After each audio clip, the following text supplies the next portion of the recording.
এই রকমভাবে ব্রেকফাস্ট বানালে আপনার বাচ্চাও চেটে পুটে খেয়ে বাটি কিন্তু ফাঁকা করে দেবে।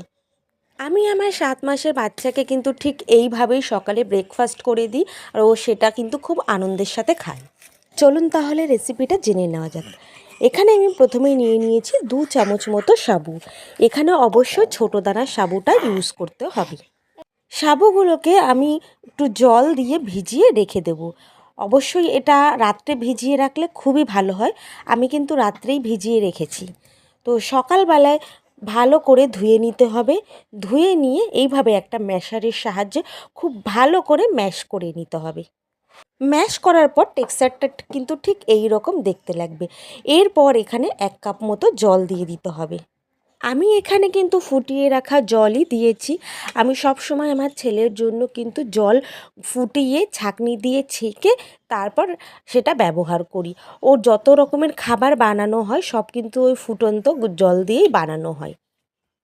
এবারে গ্যাসটাকে লো ফ্লেম করে 2 থেকে 3 মিনিট মতো এই ব্যাটারটা কিন্তু ফুটিয়ে নিতে হবে। দেখুন, ফোটানোর পর ঠিক এই রকম টেক্সচারটা দেখতে হবে। এবারে একটা কাঁঠালি কলা এর মধ্যে খুব ভালো করে ম্যাশ করে নিতে হবে। আমি কিন্তু আমার ছেলেকে গোটা কলা খাওয়াই না, অর্ধেকই দিই। তো সেই অর্ধেক কলাই আমি এই সাবুর সাথে মিক্স করে দিয়েছি। খুব ভালো করে মিক্স করার পর ব্যাটারটা যখন ঠিক এই রকম হয়ে যাবে, তারপর ওর ভিতর মিশিয়ে দিতে হবে 1 থেকে 1.5 চামচ মতো ফর্মুলা মিল্কের সাথে এই ব্যাটারটা কিন্তু খুব ভালো করে মিক্স করে নিতে হবে, যাতে একটুও দানা দানা না থাকে। আপনার সুবিধা মতো একটি ছোট পাত্রে ব্যাটারটাকে ঢেলে নিন, আর একটা স্পুনের সাহায্যে এইভাবে আপনার বাচ্চাকে খাইয়ে দিন। এই খাবারটা কিন্তু আমি একদিন অন্তর অন্তর আমার ছেলেকে দিই, আর ও কিন্তু খুব এনজয় করে খায়।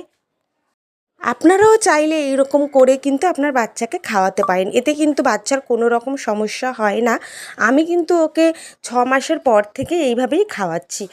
এখনও পর্যন্ত কিন্তু আমার ছেলের কোনো রকম প্রবলেম হয়নি। আপনারা যারা আমার ভিডিওটি এখন দেখছেন অবশ্যই চ্যানেলটি সাবস্ক্রাইব করে দেবেন। আর হ্যাঁ, ভিডিওটি ভালো লাগলে লাইক, কমেন্ট, শেয়ার করে দেবেন। দেখা হচ্ছে পরের ভিডিওতে।